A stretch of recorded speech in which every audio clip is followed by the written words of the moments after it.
কেন? বাবা মার কথা মনে পড়েছে? আমার বাবা মা আমার সাথেই থাকে, পাশের রুমে আছে। বাবা মার কথা মনে পড়লে তোমার মনে পড়া উচিত। আমি তোমার সাথে প্রতারণা করেছি। প্রতারণা? আমার একটা গার্লফ্রেন্ড আছে। আমি কি করব? পুরোটা রাত আমি ঘুমাতে পারি নাই খালা। সব দোষ আমার খালা। তোমরা তোমাকে জোর করে বিয়ে দাও নাই। এই বিয়ে তো আমার আগ্রহ বেশি ছিল, তাই না? ভেবেছিলাম এরপর সুখের একটা সংসার হবে, কিন্তু বাসর রাতে এত বড় একটা ধাক্কা খেল। শোনো, বলো না। আমি একটু বাইরে যাব, একটা কাজ আছে।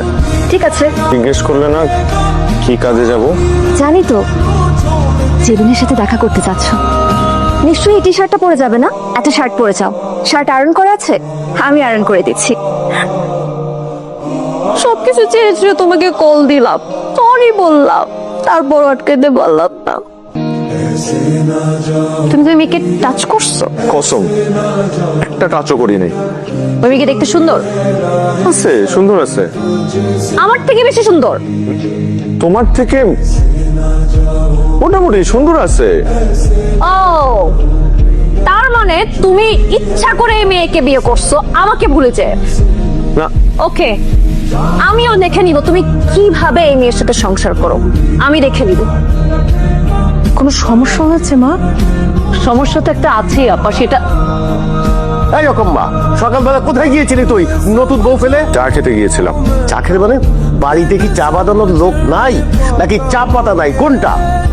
আমি আসলে ওকে আমারই পার্সোনাল একটা কাজে পাঠিয়েছিলাম। আমার কিছু ডকুমেন্টস ফটোকপি করা দরকার ছিল, তো একটু আর্জেন্ট নিড ছিল।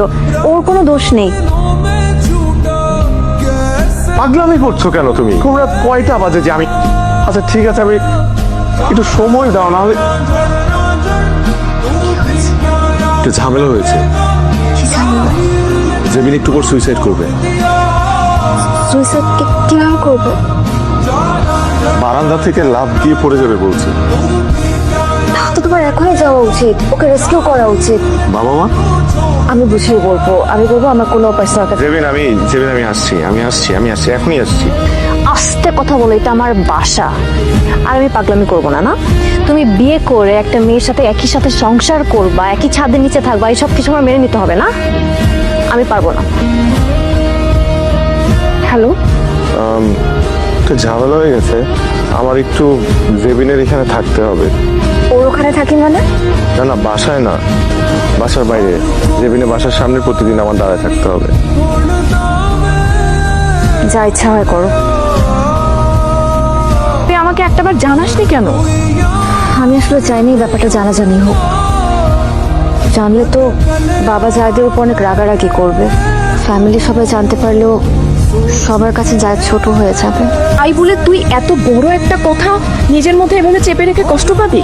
চল একটা প্ল্যান করি, ওই মেয়েকে ভাইয়ের জীবন থেকে সরাই দিই। কিন্তু তোর ভাই তো তাকে ভালোবাসে।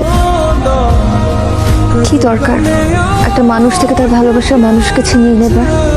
শুনেছি ভালোবাসলে অনেক কিছু সহ্য করে নিতে হয়। আমিও ঠিক মানিয়ে নেব।